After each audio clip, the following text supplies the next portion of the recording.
Good afternoon, ladies and gentlemen. Welcome to another Propaganda Review with me, your host, Imperial Dane, a master of reviews.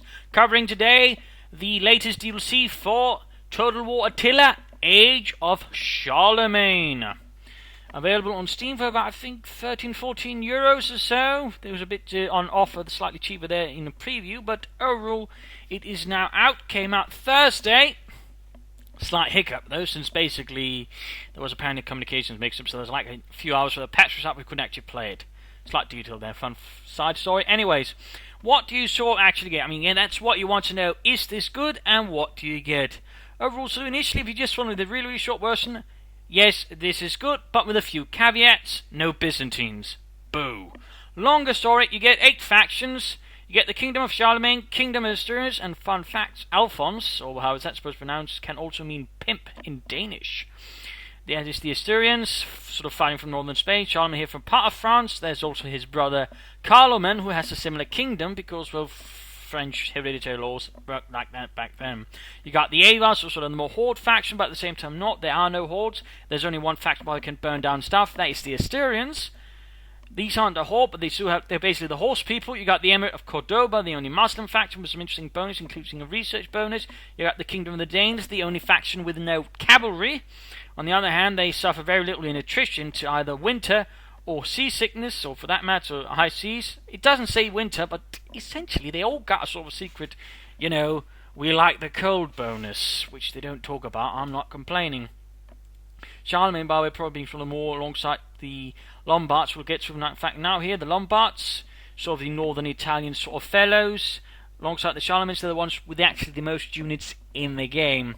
But these sort of represent a bit more the tributary guys. They can sort of get a lot of troops that way, so they can sort of quickly, amass armies, get a lot of gold. They can sort of be one of the easier, but not necessarily the easiest. So they have a bit going for them there. They have a nice mix of infantry, cavalry. They're also one of the few to have shot cavalry, besides the Avars, who of course have the only ones to have horse archers. So some fun details there. You got the Kingdom of Mercia, which is probably the easiest sort of start there. You also got to conquer England. They're probably some of the ones with the fewest sort of units in their roster. On the other hand, they have sort of islands where they can sort of hire a lot of mercenaries, I suppose, in some senses, that can make up for it. But they're sort of more of a levy mass faction. They have some more elite troops, but they're not quite their focus. Then finally you have Westphalia, the Saxons, the other pagan faction besides the Dane. They're sort of more about raiding, but they also have some pretty decent infantry. They do have a bit of cavalry, but that's more about, flinging spears and javelins at them. So, I mean, they can work pretty well, but they're not quite, say, horse archers in some senses, though they can be pretty devastating and can be pretty tenacious. So that overall covers the 8 factions. Sadly, again, no Byzantines. Fun fact in terms of their roster, it's about the same size as the Kingdom of Mercia, so that's a bit of a fun one there, why they didn't make them playable. Also, there's sort of a different amount of scripting for the different factions here. Charlemagne and probably Lombards, probably ones that well, not scripted, but with the most events. Avars, Danes, the Mercians. I mean, overall, played through the Avars and Mercian campaigns, by the way. And overall, not a lot of events. There were maybe like 1 or 2 events. That was it. Mostly I was just basically left to do what I wanted. But of course, let's get to some actual gameplay. Let us see the details further on, of course. Because there has been quite some changes there from Charlemagne. This is probably a DLC which, compared to, say, The Last Roman, which just now didn't feel really that fun to me. I mean, Age of Charlemagne really has gripped me, in part because it just really takes it far ahead. The only thing they really haven't changed here to a large extent is actually all the voice acting. Besides the sort of intro guy there, who sort of announces things, when you're getting up, starts up, and also narrates a bit. The narrator, there we go. I mean, it's pretty much all the same voice acting. Obviously, it would have been a lot more expensive than a DLC if they had to do all the new voice acting, so I can understand it, but of course, for some, this might be a deal breaker. But for others, it's just going to be like, yeah, I mean, it's probably going to be somewhat limited from being the super best DLC ever, but overall, it's pretty nice. Otherwise, when you get all these new little unit cards, they sort of have more of a stylized, stained glass look, which does create a bit more of an atmosphere. Same applies here, for example, to the research tree, and of course buildings as well also have their own, with a more distinct medieval style, which includes people who are as big as houses. Little fun fact there are some bits there as well. It all looks a bit weird, has a nice, lovely look to it here into our modern eye. So, in that sense, they really nailed it. Also, one thing to note, they've basically done every unit from the ground up. Basically meaning, they all have 100 health. If the infantry, cavalry has 150, archers actually work now, which they really didn't back in Attila. They were pretty much only good if the enemy happened, in which case they're basically something out of Legends. Whereas yours were basically shooting wooden sticks with no pointy ends on them even, which obviously wasn't very fun. So that does require create a new system, which all I think does lead to more fun fighting. You've got more heavy infantry, which does suppose slow down things, but not so much as they'd like you to believe. Overall, sort of compared to Attila, it can sort of might be a bit slow, give more time to act, but if you do a good attack, you can still break the enemy quickly. It also means, for example, you have a lot more cheaper infantry. Comparatively, Attila, again, a lot more expensive. The basic, stuff there, very quickly, very expensive. Here, these are levied troops. Most of the armies, of course, in the early medieval period will be largely reliant on levied troops. Some factions, by the way, can upgrade them sort of more directly. Others, it's more, optional. Oh, hey, we can upgrade them, but we don't have to. And again, that can create some differences for you as well. There does seem to be some slightly oddities. For example, it's an upgrade your basic troops, your garrison, for example, hurt, and they'll lose out a lot of numbers, which does undercut, for example, some of the garrison structure specifically towards it. So it does feel a bit awkward in that sense. And perhaps one of the things where it sort of just gets a bit, if that is intentional or not, I'm not sure. I haven't actually asked the developers. Probably should have, alongside a few other questions. But overall, a lot more units. They do claim to say, 300 units. Not quite there. Sure, they created 300 units, but a lot of them are basically variations of levy spearmen. And for example, you take the Mercians and the Danish sort of levy troops. If, for example, hire some of their mercenaries, you can't tell the difference. So it's mostly just colours, some slight details. It's not those huge changes. And again, some of the ones who actually have more variation, for example, like the Byzantines or the Theme of Sicily, aren't playable. You also, for example, have some slight units here and there. Though, of course, also note some areas have built specifically regions where you can sort of hire more unique mercenaries, otherwise not available to you. Scotland, for example, has the only crossbow unit in the game. Welsh archers, you can hire some Byzantine mercenaries around here. And for example, Brittany actually has mercenary knights who are also slight skirmishers, so there's some fun things they sort of poke out in the game. Research-wise, it's all variations on this tree. Some have slightly complex, again they can sort of look a bit different, but overall they sort of follow the same themes largely. This difference can basically be, again, where do you, for example, have units that upgrade it. Some will, again, have very few units that upgraded. Others, like here, for example, have a lot more units that get upgraded as you sort of research things. So that can, again, make some differences there. Overall, in terms of research speed, most levels sort of done short victories, but generally I never managed to research a lot. You'll need a lot of sort of research buildings, and they generally tend to require a lot. Because in part here, and here's again another fun fact, there's been some changes to the building system. Overall, large changes. You have a lot more buildings now, for example. You could take here. That's a lot of buildings. That's for the sort of more provincial capital regions, but sort of minor regions, there's also a bunch there. And even more importantly, as you might notice that one there, it actually means you require a specific type then of sort of provincial capital or provincial main hub before you can then sort of get different buildings. For example, for church schools you need sort of a religious type, and then of course you have the cities and you got the courts, which all give different advantages. Courts, for example, focus more on money, and also the army, for example, to get sort of the final upgrade to your main structure here, you actually need a final upgrade here on the sort of the courts. So a little fun one there and fun details. There's blacksmiths, a lot of trade, and of course that way you also have to sort of tie more regions together so in overall unity, because otherwise you can sort of not end up making a lot of money, because now individually they don't necessarily make that much unless there's sort of special trade buildings, or you've got a really nice region with good fertility, in which case farms can make you a bit of money as well. But for example, taking a region with a lot of sort of smaller market villages and connecting it with a city, some trading things, then all of a sudden, you get a nice money bonus. So that creates a lot more sort of interesting strategic play then, sort of setting up your regions compared to Attila. And overall the building system has been simplified. Now you pretty much just get like one or two effects. You don't have to, for example, figure out, alright, this also boosts my economy, but only on Sundays. if I eat an apple? Right. I mean, it wasn't obviously that complex, but just to give an idea, sometimes it could get a bit awkward, and there's a lot to manage in that sense. I mean, this system does create a lot more straightforwardness. Also, you pretty much just hire units from sort of specific military building, as compared to the other ones. You had to manage a whole bunch of sort of like, yeah, good lord. So in that sense, it's been a lot more streamlined. A lot of this sort of chaff has been thrown away, and a lot more other stuff that's overall feels a lot more filling has been added in.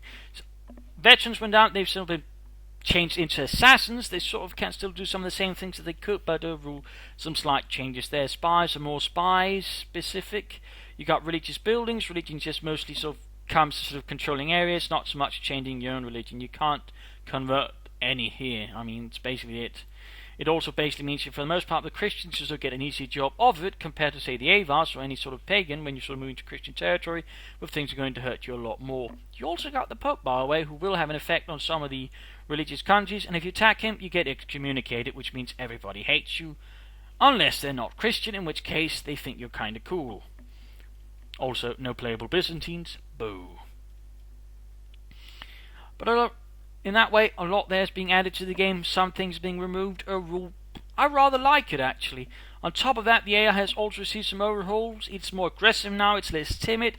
It also likes sort of, find weaknesses, hit you here and there. It's not perfect, but overall it does give you better play, and certainly as the Avars, for example, I suddenly find myself in a series of grueling wars as one piled upon the other, sort of slowly, as they saw weakness or just saw me, and of course you had to fight it out. They can still make mistakes, but overall it feels like it is more capable of punishing you for your mistakes compared to them, which was a bit more, tame. And occasionally you, of course, have Attila the Hun sitting about in front of a small fortified city with a bloody legion and not touching it because, good lord, it's got walls. Again, this AI doesn't care about it. On top of that, they've also done a little detail here. They've actually sort of further explained what their traits do, so it's actually a lot more straightforward what they do now. When you sort of look, oh, okay, I mean, defensive, fair enough, but bully, what does that mean? Or rebellious and greedy, parochial. Can we get something besides? Aggressive, yes. Admire strong empires, better. Why is everybody greedy here? And of course the Pope's just, hey, I'm the Pope. I'm just popish. But, yeah, you saw, oh, loyal, also there. So that, gives you a few more ideas of how they work. Again, it makes it a bit more easier to manage, gives you clear ideas of what's going on there, and also, gives you a better chance of actually working with them. So, again, a nice little touch there from Creative Assembly on top of everything else. So in that sense, again, while there are some, slight oddities, again, I wouldn't quite say 300 units. Again, some of those units are locked away. And again, they're basically saying, oh, well, just mod it in, which, why couldn't you just add them in the first place? You did all the work, so why not just finish it? And again, I'm maybe a bit bitter about, after Total War Medieval 2 Kingdoms, where they left a lot of things not quite working and basically told people to mod it themselves. So, slight tad a bit of there. I mean, I love the Total War series, and particularly here, Age of Charlemagne, but they need to stop using modding as a shorthand for not having to do their own bloody work. It occasionally feels like that with the Creative Assembly, to be honest. But enough about that. Where did I stop up? But overall, it leads to, again, a fun game, interesting game, a lot better actions. I've overall fought a lot more battles than I actually end up doing, for example, Attila. Just Ultra Assault. I think they've also changed how Ultra Assault works. You can't, for example, just Ultra Assault all the time. You really need to have then overpowering strength before you can actually pull it off. So, in that sense, you're actually forced to fight more of your actual battles, which is nice. At least I think so. I might be wrong there. In terms of economy, some have worried about snowball. I've seen some claim, but so far I haven't seen it much. The only case I sort of really had any chance of snowballing was in Mercia, and that's because everybody refused to coordinate or even attack me, basically meaning I can slowly steamroll them without having to worry at all. And again, that basically comes down to the personalities and me getting absolutely bastardly lucky, which doesn't happen very often. Navies are still sort of a bit, a bit here and there. They can be more useful now since they're larger crews. They can do more damage, but even then you can sort of end up feeling a bit like, it's not doing that much, and they're still rather expensive to maintain. But overall, again, there's more of a distinction again between levy troops and actual good troops. Again, for example, they're 46 upkeep, 216.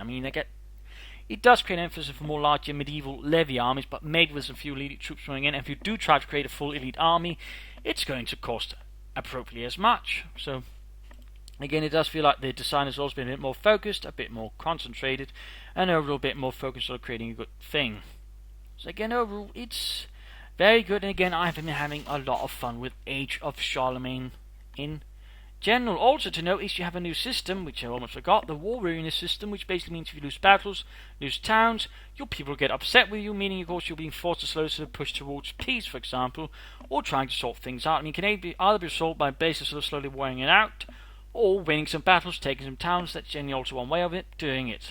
But it basically means as you lose more battles, you'll suffer more penalties, morale, integrity, public order, loyalty to your generals, and they can get really, really nasty, and it can actually hamper your effort to continue making war. And it also applies to the AI, so if you just keep raiding it, hitting, and so on, you can actually force it into a similar state and force them to make peace with you. So it can mean some things more there as well to sort of have fun with. And again, it does create, I think, a bit more of a dynamic game where you can't quite know what happens from campaign to campaign because, things will happen basically.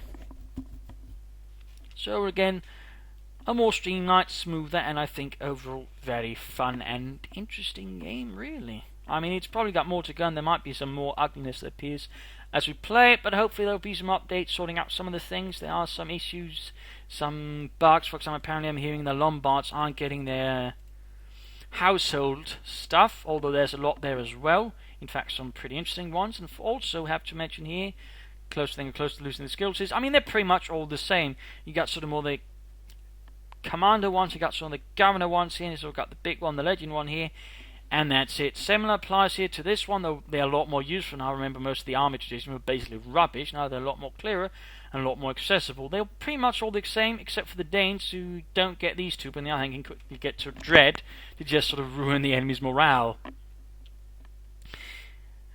So yeah. Beyond that, I don't think there's so much else to mention here besides, no Byzantines. Boo. Again, I'm a bit annoyed with that, in particular considering, it seems a bit, why was the reason for it? Again, I can't understand it. They had the Mercians, so again, same unit count, didn't really do much with Charlemagne either. I think they're actually pretty isolated in what they did, except for a few interactions. So it just sort of feels weird. The Byzantines, again, sort of got some really nice and interesting units, including some of the best cavalry in the game. But enough about the Byzantines, enough about them. But again, overall, in terms of package, again, it's really good. I'm having a lot of fun with it. Again, for most people, I'd say, get it if you're heavy Attila. If you're considering about getting Attila to get it on sale, then get Age of Charlemagne. That probably should work out decently alright. But again, sort of an early medieval package, it's quite fulfilling, gives you a lot of options, a lot of play styles to try out with. Again, there's a difference between playing Danes, playing Avars, playing Lombards, playing, the Emirate of Cordova all the way here. Again, it sort of creates a series of different challenges, and overall it's good and interesting. And again, depending on what you can play, it can sort of also suffer from more or less, events happening. So again, if you want a lot of events, play Lombards or Charlemagne. If you don't want much, play the others. So I think that overall covers here Age of Charlemagne. Again, overall, solid piece of DLC. Some things have been better, some things I do feel like I'm missing.